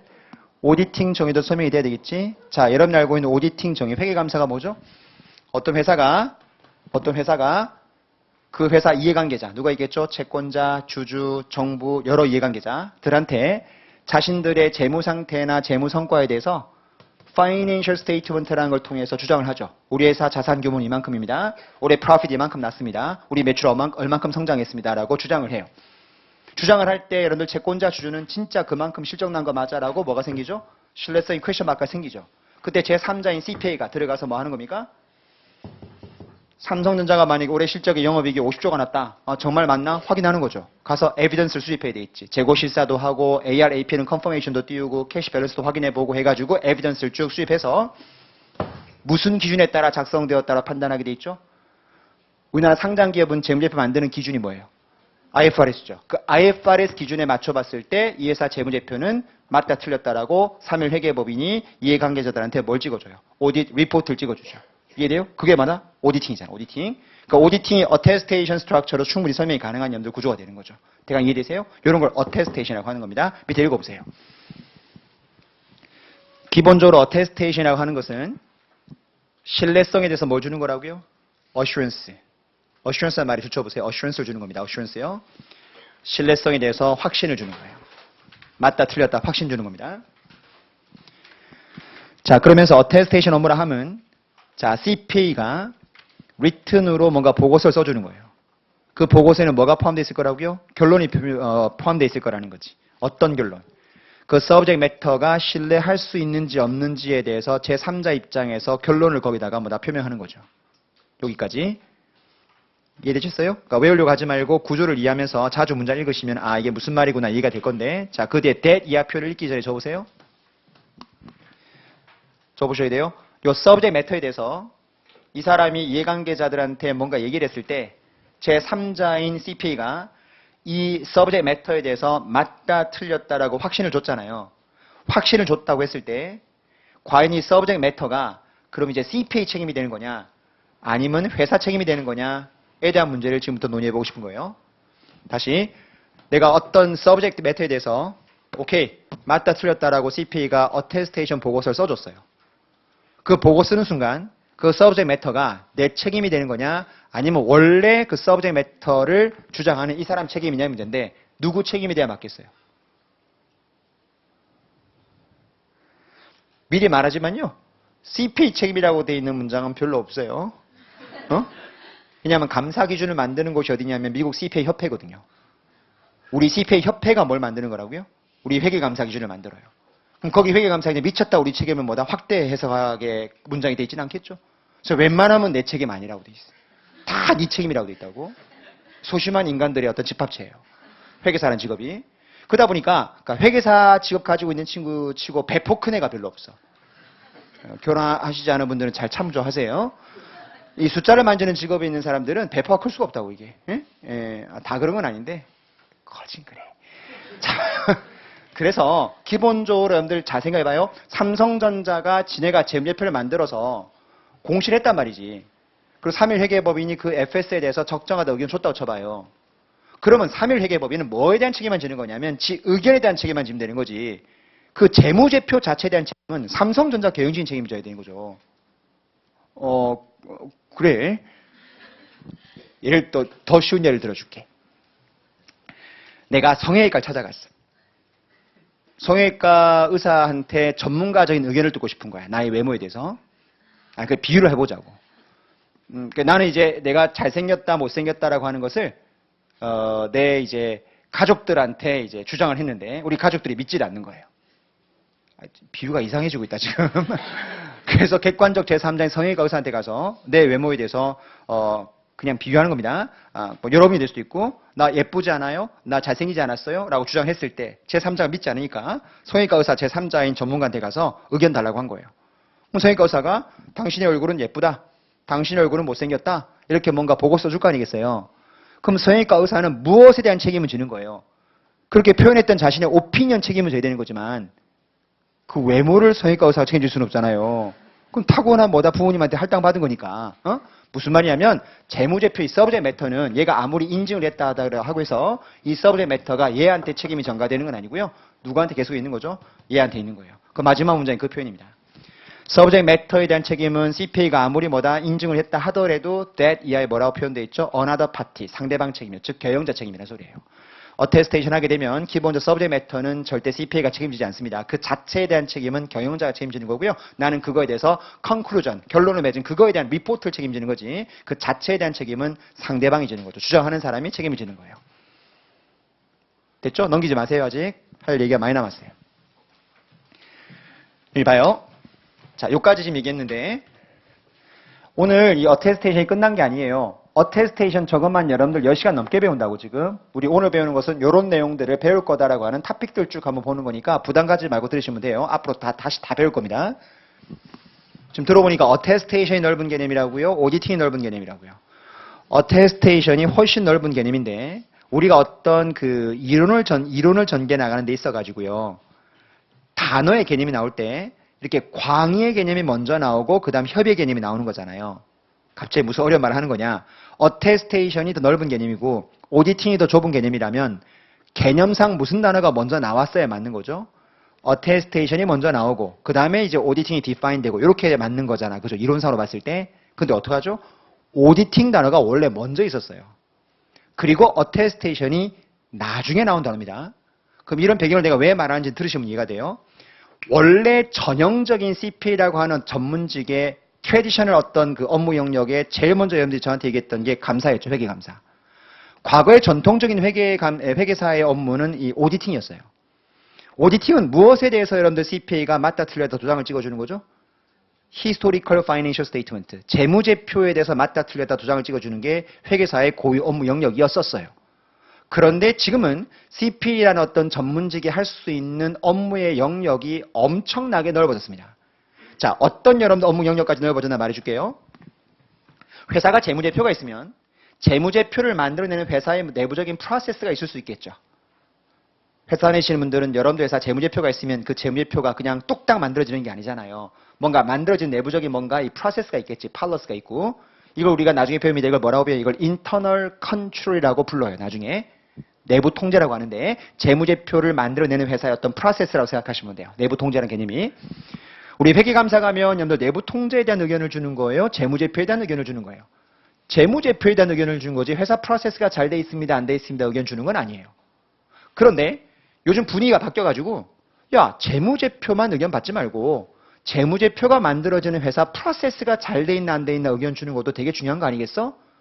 그래서 우리 CPA들이 미국은 특히 미국 상장법인들은 지금 이미 뭘 받고 있냐면 재무제표만 우리가 어슈런스 즉 의견을 받는 게 아니고 그 재무제표를 만들어내는 내부 통제, 인터널 컨트롤까지도 CPA가 맞다 틀렸다, 잘 돼 있다 안 돼 있다 거기다 확신을 주는 업무를 하고 있어요. 그러면 재무제표에 대한 확신 주는 업무는 오디팅이라고 이름이 있는데 이 재무제표가 아닌 뭔가 서브젝트 매터에 대해서 확신 주는 업무가 계속 늘어나고 있는데 이걸 디파인할 만한 단어가 없었던 거지.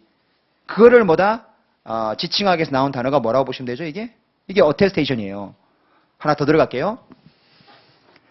이게 말하면 좀 길어지는데 재무제표에 대한 의견만 받는 게 아니고 내부 통제까지도 의견 받는 게 미국은 옛날부터 있었어요. 2002년도부터. 근데 우리나라는 그런 게 없었다가 최근에 우리나라 신문을 보시면 미국처럼 2020년도부터 우리나라 상장 기업들은 무조건 내부 통제까지도 오디팅을 받으라고 바뀌어요. 규정이. 응? 그럼 여러분들 우리 CPA들이 뭔가 이게 확신 주는 대상이 뭐만 있는 건 아니구나. 재무제표만 있는 게 아니야. 굉장히 다양한 서브젝트 매터에 대해서 도장을 찍어준다고 이게. 그럼 이런 다양한 업무를 어떻게 지칭할 거냐. 오디팅 단어 갖고는 미흡했던 거죠. 그래서 나온 단어가 뭐라고요? 어테스테이션. 결론이 뭐냐면 오디팅 단어가 먼저 있었던 건데 우리나라 전통적인 CPA 업무 영역은 오디팅인데 CPA 업무 영역이 점점 넓어지니까 이거를 커버하기 위해서 나온 단어가 어테스테이션이었던 거예요. 그래서 제가 시험 칠 때 과목 명칭은 뭐였다고? 그냥 오디팅. 근데 지금 뭐라고? 오디팅 앤드 어테스테이션. 업무 영역이 넓어지니까 계속 이 포괄한 단어까지 시험 문제가 범위가 들어오기 시작한 거죠. 그 말은 공부량이 많아졌다는 소리죠. 그죠? 공부량이 많아진 거지. 지금까지 미국 CPA 염들 문제가 범위가 좁아진 적은 한 번도 없어요. 계속 넓어지는 거지 좁아지는 경우는 없다 보시면 돼요. 그러니까 빨리 입부터 또 다른 이유입니다. 계속 공부하게 되면 공부량이 계속 늘어요. 나는 공부하는 게 막 너무 재밌어. 그러면 계속 공부하시면 돼. 그럼 공부량이 계속 느는 겁니다. 계속 이게 어테스테이션 나온 배경이에요. 하나 더 설명할게요. 우리 M&A 같은 거 많이 하죠. 기업들. 응? 우리가 M&A 같은 거 할 때 상장회사끼리 특히 상장회사가 개입된 M&A가 이루어지면요. 거래소에서 공시하라고 하거든.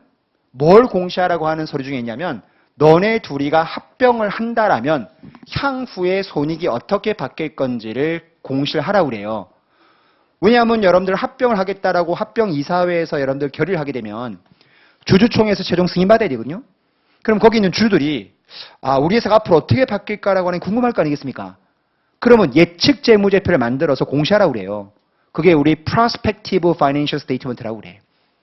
근데 문제는 그럼 회사가 여러분들보다 승인을 받기 위해서 그런 예측 재무제표인 prospective financial statement를 굉장히 장밋빛으로 만들 수도 있잖아요. 그러면 거기 있는 주주 입장에서는 이게 맞을까? 정말 이렇게 바뀔까? 퀘스천 마크가 찍히는 거지. 그럴 때 여러분들보다 거래소가 야 너네 그냥 공시하지 말고 회계법인한테 이 재무제표 맞는지에 대해서 확신받아와. 라고 규정이 우리나라도 도입돼 있어요. 그럼 prospective financial statement에 대해서 맞다 안 맞다를 우리가 뭐 해야 돼? 가서 인증을 해줘야 된다고. 그럼 이건 historical 재무제표가 아니잖아요. 예측 재무제표야. 거기에 대한 도장을 찍어주는 업무도 CPA 가거든요. 그러니까 업무 영역이 굉장히 넓은 거예요, 이게. 그래서 제가 처음에 어카운팅 펌들 갔을 때는요, 회계감사를 맡고 있는 팀의 부서 명칭 이름이 오디팅 팀이었어요, 오디팅. 근데 지금은 여러분들 우리 그 어카운팅 펌 다니는 친구들 명함 한번 봐봐요. 영어로 뭐라고 돼 있나? 전부 다 어슈런스 팀이라고 돼 있다고. 무슨 말인지 느낌이 오죠? 그러니까 회계감사, 재무제표 도장만 찍어준 업무했던 게 오디팅인데 업무 영역이 넓어지니까 야 이걸 안 되겠다 해서 지금 보면 거의 모든 회계감사 부서에 있는 애들 그 명함 보시면 전부 다 Audit and Assurance 팀이라고 돼 있죠. Assurance라는 거. 이게 어테스테이션 얘기한다고 생각하시면 돼요. 확신 주는 업무를 하고 있는 업무라고 생각하시면 되지. 심지어 미국은 어떤 것까지도 확신 주는 업무가 나온 적이 있었냐면요. 1990년도 중반 이후에 여러분들 우리 전자상거래가 굉장히 많이 발달하게 됐잖아요. 우리 인터넷 들어가서 물건 산 게 여러분 역사 그렇게 오래되지 않았습니다. 기껏 해봤 20년 되나? 그죠? 한 그 정도밖에 역사가 안 된다고.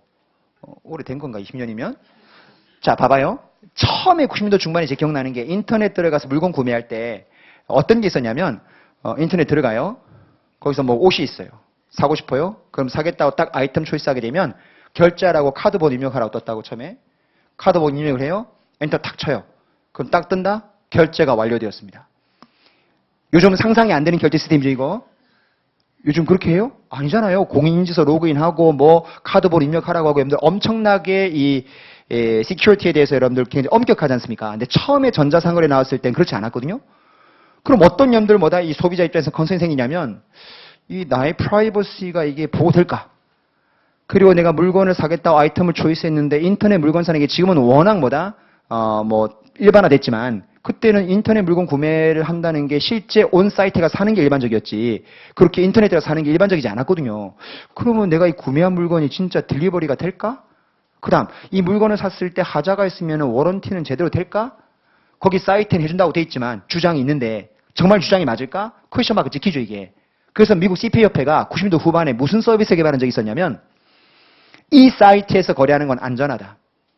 그 사이트에서 말하는 여러분들 여러 가지 그 회사 비즈니스 어떤 그 디스크립션이 있겠죠. 워런티는 몇 년 해주겠다. 뭐 언제까지 배달해주겠다. 당신의 프라이버시는 충분히 프로텍션 해주겠다. 이런 뭔가 거기에 내용이 나와 있는 게 맞다 안 맞다를 회계법인이 가서 검증을 한 다음에 거기다가 인증 마크를 찍어준 서비스를 개발했어요. 그걸 웹 트러스트 서비스라고 그래. 웹사이트에 들어가서 거기다 도장을 찍어주는 거지.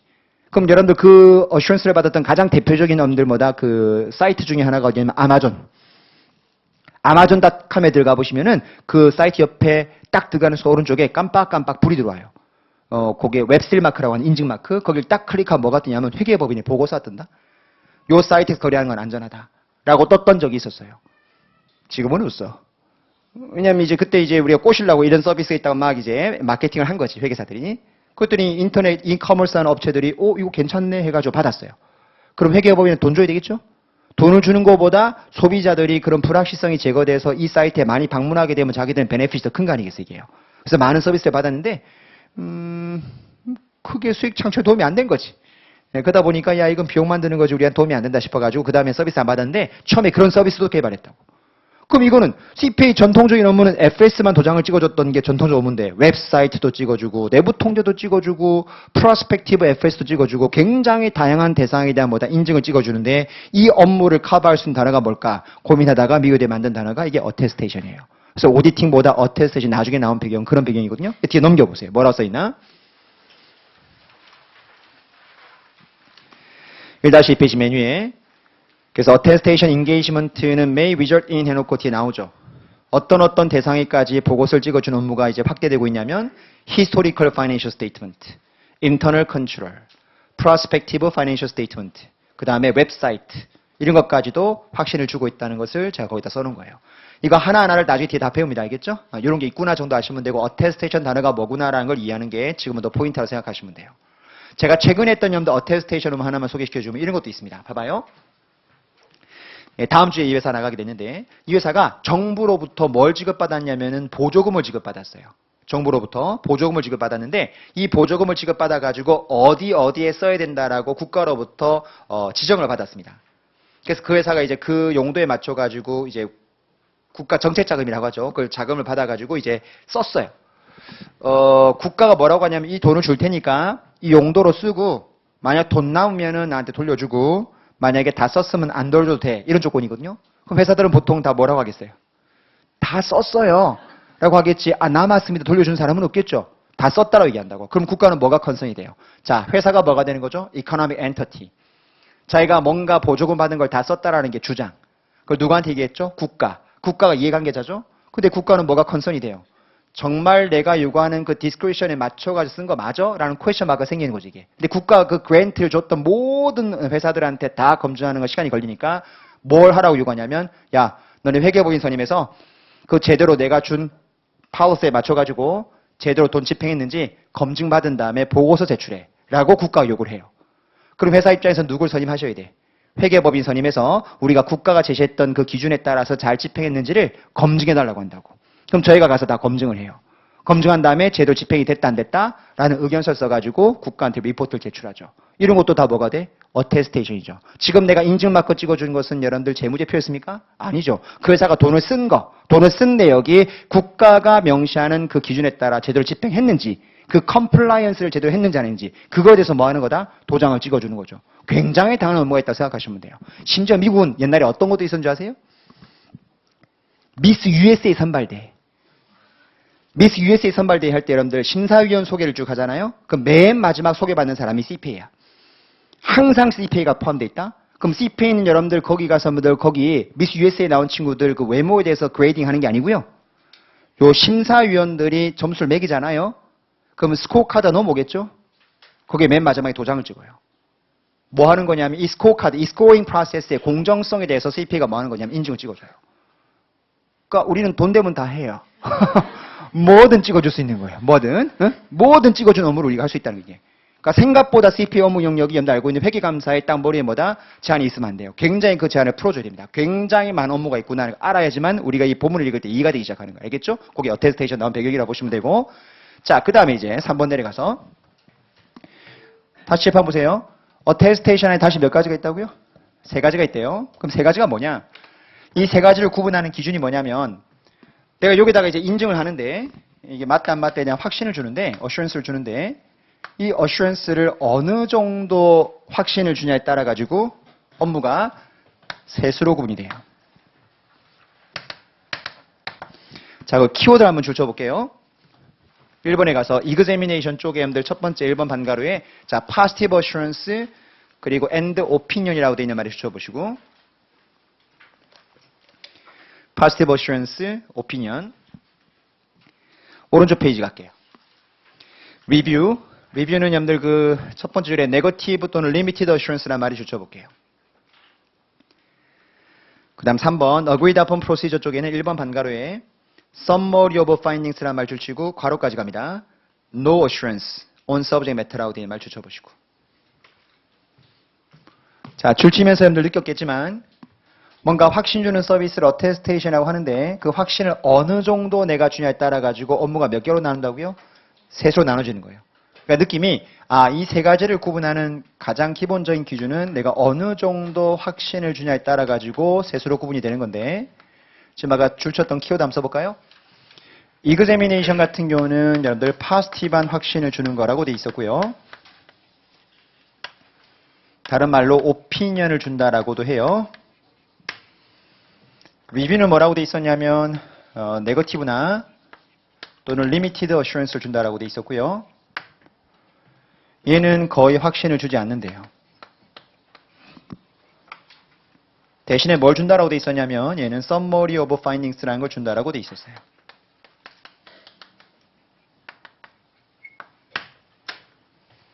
봐봐요. 그럼 이 단어가 의미가 뭔지, 이 단어가 의미가 뭔지, 이 단어가 의미가 뭔지를 나중에 뒤에 자세히 배울 건데 지금은 대략적인 느낌만 이해해 보세요. 아까 제가 우스갯소리로 성형외과 의사한테 가서 자신의 외모를 어테스테이션 받기로 한 그 상황 갖고 좀 쉽게 한번 얘기해 볼게요. 어떤 환자가 와서 자기가 지금 선 시장에 나가야 된대. 그러면서 내가 선을 볼 때 상대방한테 내 외모에 대해서 뭔가 객관적인 보고서를 제시해서 내 외모가 이렇게 검증을 받았습니다. 라고 보고 좀 이상하긴 하다. 그죠? 어쨌든 그 보고서를 제출하려고 성형외과 의사를 찾아왔어요. 그런 다음에 선생님 제 외모에 대해서 뭔가 인증을 좀 해주는 보고서를 찍어주세요. 라고 의뢰를 받았을 때 제3자인 성형외과 의사 입장에서 그 보고서를 찍어줄 수 있는 방법이 세 가지 형태가 있다는 소리예요. 이 방법, 이 방법, 이 방법. 자, 이 방법으로 내가 했다. 파스티브한 확신을 준다는 말의 의미가 뭐냐면 그 사람 외모를 딱 보는 순간 자신의 의견을 정확하게 밝히는 거예요. 너 얼굴 폭탄이다. 이렇게. 너 얼굴 이쁘다. 이런 식으로 적극적으로 자신의 의견을 표명하는 거. 이게 파스티브 어슈런스예요. 그럼 이건 뭐냐? 이거를 긍정적, 부정적 해서 하면 안 돼요. 적극적인 확신, 이건 뭐다? 소극적인 확신. 이건 뭐냐면 이런 겁니다. 들어봐요. 예쁘다, 잘생겼다 이게 아니고 너 얼굴에 특이하게 못난 부분은 내가 없는 것 같다. 뭐라고? 그러니까 잘생기고 예쁜 사람이 있을 때 너 잘생겼어. 너 예뻐. 이렇게 말하는 게 파스티브 어슈런스. 근데 예쁘고 잘생긴 사람한테 특별히 못난 부분은 없는 것 같아요. 라고 말하는 게 네거티브 어슈런스예요. 굉장히 느낌이 확신이 어떻게 돼요? 떨어지는 느낌이죠. 너 시험 잘 봤어? 잘 봤어요. 너 시험 잘 봤니? 특별하게 실수한 건 없는 것 같은데 느낌이 돼? 여기 네거티브 어슈런스 이게. 나만 너무 좋아하는 것 같은데 이거. agreed upon procedure의 경우는 어떻게 보고 써주는 거냐면요. 확신을 주는 게 아니고 이렇게 써주는 겁니다. 말 그대로 그 사람 보이는 얼굴 형태 findings를 썸머리만 해주는 거예요. 비유해 볼게요. 내가 너 얼굴을 보니까 너의 눈은 3.7cm, 우리나라 평균은 3.5cm, 0.2cm가 더 큼. 당신의 코 높이 3cm, 우리나라 평균 3.2cm, 0.2cm가 더 낮음. 자, 이렇게 쓰면 여러분 이거 확신 들어가 있는 거 안 들어가 있는 거예요? 보이는 것만 써머리한 거지 확신이 들어간 건 아니죠. 요게 형태가 이게 이 말이에요. 그럼 느낌이 이게 가장 높은 확신. 이게 세컨, 요게 가장 확신 낮은 거죠. 이게. 이해돼요? 어테스테이션 업무를 하게 되면 그 서브젝트 매터에 대해서 내가 얼마나 강하게 도장을 찍어줄 수 있냐에 따라 셋으로 구분되는 거예요. 아주 제일 강한 도장을 꽝 찍는 게 뭐죠? examination. 살짝 찍는 게 뭐가 되는 거죠? review. 찍지 않고 그냥 보이는 것만 말해주면 뭐가 되죠? agreed upon procedure예요. 느낌 이해됐어요? 자, 그럼 봐봐요. 그럼 아까 배운 거랑 연결해보죠. 아까 attestation은 subject matter가 historical financial statement, internal control, prospective financial statement, 그 다음 심지어 웹사이트 등등등 굉장히 많은 subject matter에 대해서 우리가 도장을 찍을 수 있다고 배웠죠. 그러면서 각각의 subject matter에 대해서 내가 확신을 주는 형태도 몇 가지가 있다는 거지? 세 가지가 있다는 거야. 그럼 엄청나게 많은 조합이 나오겠거라는 느낌 들어요? Historical Financial Statement에 대해서도 이렇게 세 가지 업무 가능해요. 내부 통제도 이렇게 또 이렇게 Prospective도 이렇게 그럼 굉장히 많은 갑자기 CPA 업무 영역이 경우 수가 나오기 시작하는 거죠. 그래서 우리가 여러분 이 개념을 잘 들으셨어야 돼. 회계법인한테 뭔가 업무를 맡길 때는 회계법인한테 정확하게 업무의 범위를 디파인 해줘야 돼요. 요번에 저희가 할 업무는 어테스테이션이고요. 확신을 받고 싶은 대상은 무엇고요. 그에 대해서 무슨 확신은 그 이그제미네이션인지 리뷰인지 어그리드 업은 프로세스인지 정확하게 뭐다 업무를 정의해줘야 회계법인이 업무를 할 수 있는 거지. 근데 이게 여러분 지금 오늘 강의를 들었으니까 이제 대강 감을 잡았을 텐데 실제 실무 가면 안 그래요. 이게 우리나라 말로 감사거든. 이게 검토라고. 우리 감사란 말도 들어봤죠. 검토란 말도 들어봐. 검토. 알잖아. 검토. 삼성전자의 재무제표 보고서 금융감독원 다트에 가서 검색 한번 해봐요. 응? 한번 해봐. 보면 3월달, 6월달, 9월달 재무제표는 뭐라고 돼 있냐면 3일 회계법인이 검토보고서라고 돼 있어. 검토보고서. 근데 12월 말일 날 재무제표는 감사보고서라고 돼 있다고 이게. 근데 이 업무에 대한 개념이 없으면 그냥 회계사가 찍어준 보고서. 감사 검토에 대한 내용을 전혀 구분 못하는 거 이게. 그러다 보니까 이제 감사 검토 개념 없으면 똑같은 거 아니야? 아니야. 완전히 틀려. 그럼 3일 회계법인이 3월달, 6월달, 9월달 삼성전자 재무제표에 대한 확신 주는 건 무슨 확신? 검토보고서라니까 검토보고서. 그럼 무슨 확신 주는 거예요? 네거티브 오션스라고. 우리나라 상장 기업들은 3월달, 6월달, 9월달 보고서 나오는 거 있죠. 전부 다 리뷰 받고 나오는 거예요 이게. 근데 이어 엔드 재무제표는 뭘 받는 거지? 오디팅을 받는 거라고. 그러니까 회계사가 언제 제일 많이 받고 있어요? 12월 말 이유가 제일 바쁜 거지. 리뷰는 살짝 의견 주는 거니까 업무의 범위가 되게 좁다고. 하지만 감사는 적극적 확신 줘야 되니까 업무의 범위가 엄청나게 많겠죠 이게. 이해돼요? 감사 검토라는 말을 절대 혼용하시면 안 된다고 이게. 심지어 어떤 경우도 있었냐면은 우리 아이파 출신들이 너무 고맙게도 합격하고 나면 이제 현실에 나가가지고 일을 하다가 저한테 많이 SOS를 쳐요. 아이, 고마운 친구들 같은 일하고 나는 강의하는 느낌이 아니고 영업하는 느낌이 지금 우리 미래 우리 클라이언트들 진짜 많이 제 클라이언트에 좀 거짓말이 아니고 99%가 아이파 수강생들 연결해 준 거예요. 제 클라이언트의 99%가 아이파 출신들이 제가 강의를 오래 했으니까. 뭐 그런 것도 있고, 워낙 강의 많이 하다 보니까 이제 이 CPA 공부를 보통 이제 그 직장 다니시는 분들이 한 번씩은 거쳐가요. 합격을 하진 않지만. 그러다 보면 내 강의를 한 번씩 다 듣지. 그러다 보니 감사 나가면 회계팀에 아는 사람이 한 명 이상 항상 있어. 그래서 이제 어떻게 이렇게 잘 운영이 이제 이게 돼 왔는데, 뭘 얘기하는 거냐면 몇 년 전 얘기인데, 연락이 왔어요. 근데 원래 우리 외국계 회사들은 본사 쪽에서 감사인이 보통 지정이 된다고. 본사 감사인이 만약에 PwC다. 그럼 자연스럽게 우리 자회사 쪽, 한국 자회사 쪽은 3일 회계법인. 본사 쪽이 딜로이트다. 그럼 우리나라는 안진회계법인. 본사 쪽이 KPMG다. 그럼 우리나라는 삼정회계법인. 이게 보통 이렇게 릴레이션십 관계가 있으니까 그렇게 감사를 지정하는데 요즘 약간 분위기가 굳이 빅펌한테 감사를 받을 필요는 없지 않느냐. 왜 감사비가 세긴 센데 빅펌들한테 감사 받아보시면은 외국계 우리나라 나와 있는 브랜치나 서브시디어리는 규모가 커요 적어요. 적지. 상장돼 있어 안 돼 있어? 안 돼 있지. 그러다 보니까 리스크가 낮다고 봐. 그러다 보니까 빅펌들이 이런 회사 감사 나갈 때는 보통 이런 회사를 마루타로 보통 해. 무슨 느낌이냐면 스텝들을 다 보내. 1년 차들. 트레이닝의 대상이 되는 거지. 그 트레이닝 된 애들을 상장법인 감사를 맡긴다고. 그러다 보니까 외국계 회사들 감사를 받아보면 그 빅펌들에 온 회계사들 연차수가 되게 낮아. 1년차, 2년차, 갓대 봐야 3년차. 애들 다 동공 풀려 있는 애들 있잖아. 어?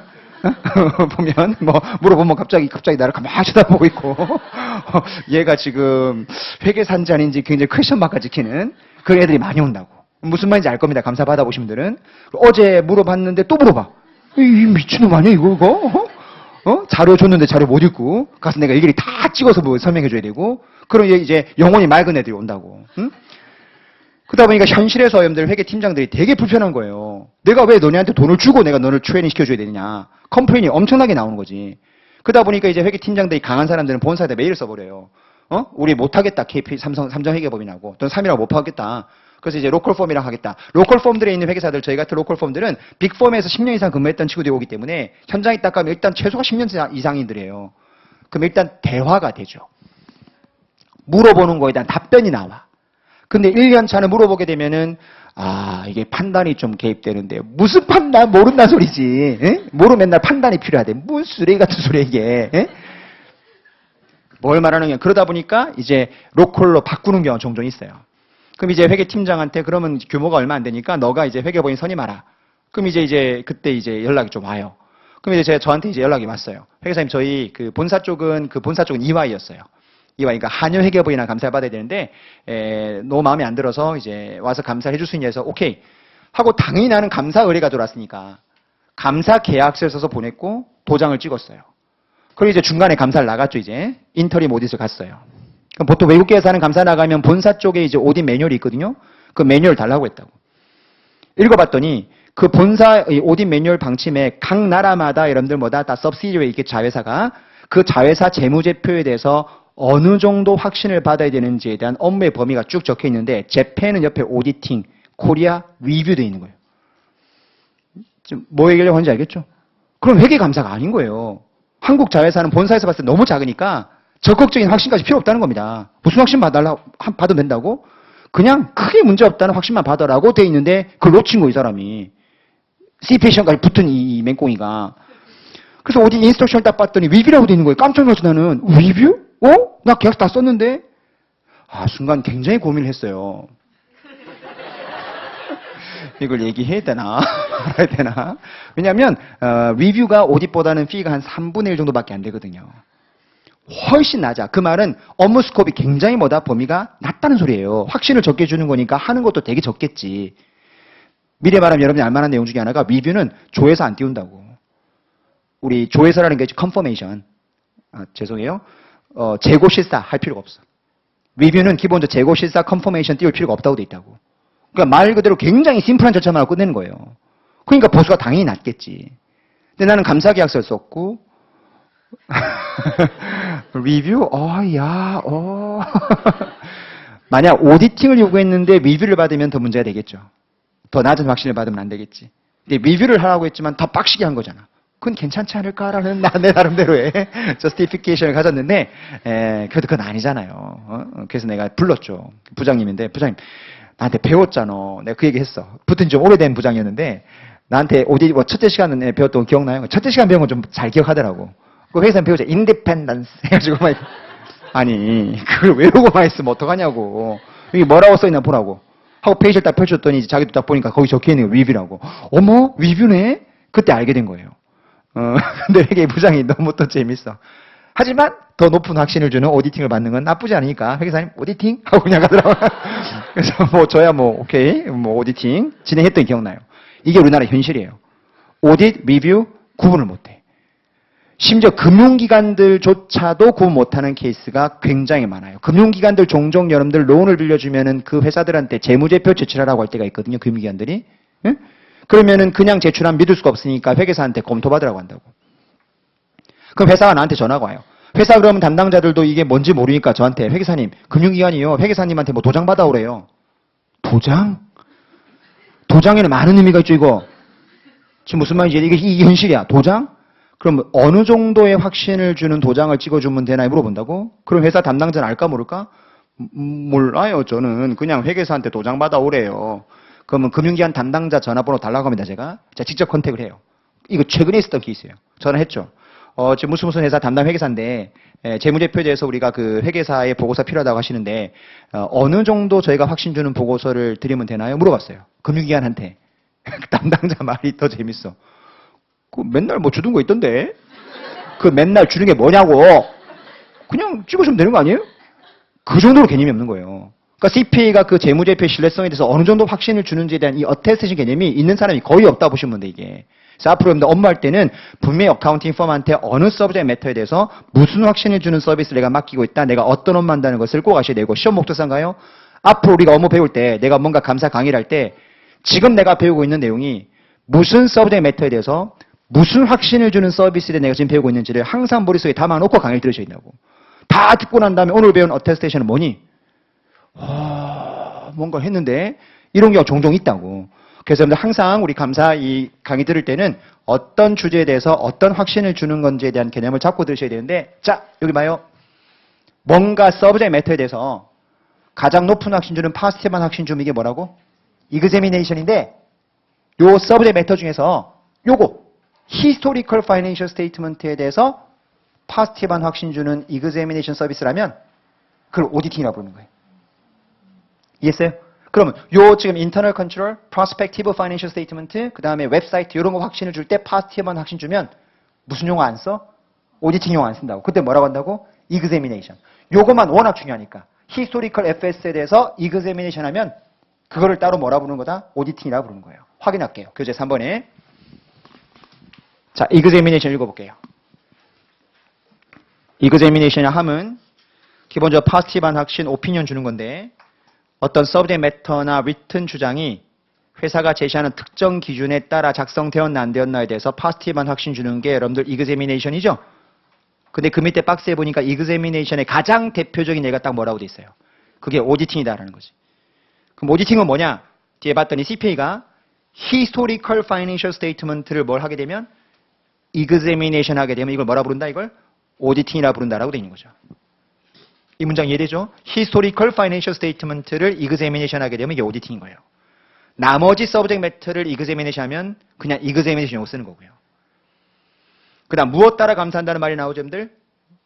guess란 말. 여러분들 우리 회계 원리 배우시면 알겠지만 여러분들 회계 기준을 뭐라고 하죠? 갭이라고 하죠. 감사 기준을 영어로 뭐라고 하냐? guess라고 하는 거예요. 그러니까 쉽게 우리 financial accounting 시간에 배우는 게 뭐 배우는 거죠? 갭 배우는 겁니다. 회계 기준. 그럼 나랑 여러분들 회계 감사 시간에 배우는 게 뭐 배우는 거죠?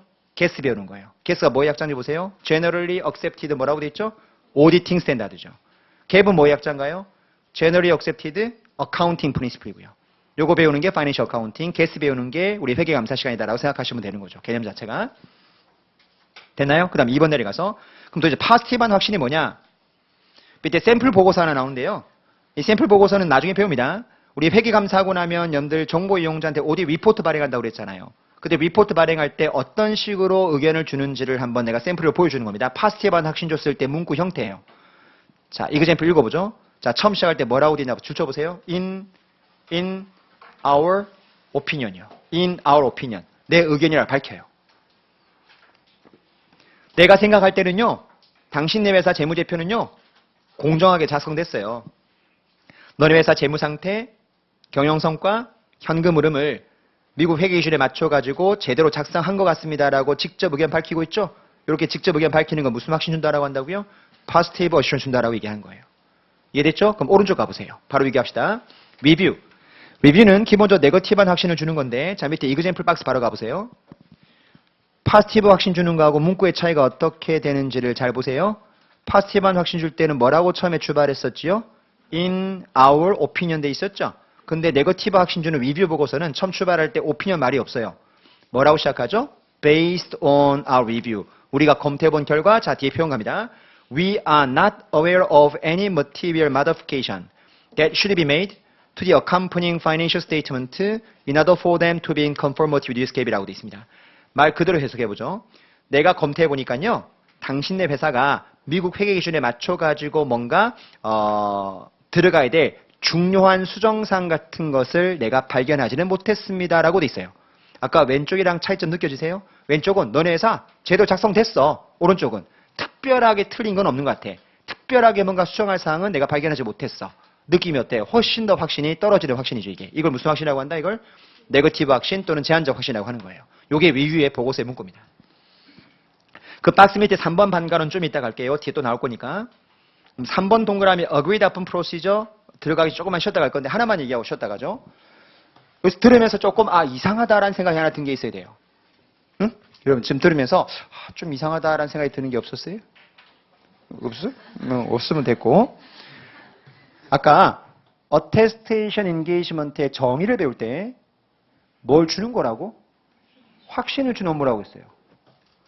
그런데 attestation 업무 범위에 뭐가 지금 들어가 있냐면 agreed upon procedure가 있는데 확신을 안 준대. 이건 확신을 안 주는 서비스예요. 그럼 확신을 주지 않는 서비스니까 뭐가 아니라는 생각이 먼저 들죠? 어테스테이션이 아니지 않냐는 생각이 들죠? 저도 개인적으로 이건 잘못 분류라서 하는데 미국 애들은 일단 이거를 요 아래로 보고 있기 때문에 어쩔 수가 없어요. 근데 국제 기준이죠, 국제. 국제 감사 기준은 agreed upon procedure 요게 붙어 있어요. 왜? 뭘 주는 게 아니니까. 확신 주는 게 아니니까. 그게 앞에 페이지에 써 있던 겁니다. 아까 1-1페이지 다시 가보세요. 아까 안 읽었던 박스 가운데요. 근데 거기 국제감사기준 영어 표현을 잠깐 보세요. 국제감사기준 영어로 ISA라고 합니다. 알겠죠? International Standard on Auditing이요. ISA. International Standard Auditing 국제감사기준인데 국제감사기준에서는 여러분들 Agreed Upon Procedure가 Non-Attestation이에요. 네, 미국은 확신을 주지 않는 서비스에도 불구하고 AUP가 Agreed Upon Procedure가 일단 Attestation 돼 있으니까 이건 뭐다? 미국의 체계이기 때문에 기억하셔야 돼요. Agreed Upon Procedure를 일단 어테스테이션으로 보는 게 미국의 기본적인 컨셉이에요. 여러분 어테스테이션으로 보는 거하고 난 어테스테이션 보는 거하고 가장 큰 차이가 뭐예요? 독립성이에요. 알겠죠? 그 업무를 수행하는 회계사가 독립성이 만족돼야 되냐 안 되냐. 그 미국 애들은 여러분들 AUP 즉 Agreed Upon Process 수행할 때 뭐가 만족이 돼줘야 돼요? 독립성이 반드시 만족돼야 돼요. 근데 국제 기준의 경우 국제 기준이 보통 유럽 애들인데 유럽 쪽은 여러분들 Agreed Upon Process 수행할 때는 독립성이 만족될 필요가 없다는 의미가 거기 담겨 있는 거라 보시면 돼요. 됐죠? 좀 쉬었다가 이제 AUP부터 진행하도록 하죠.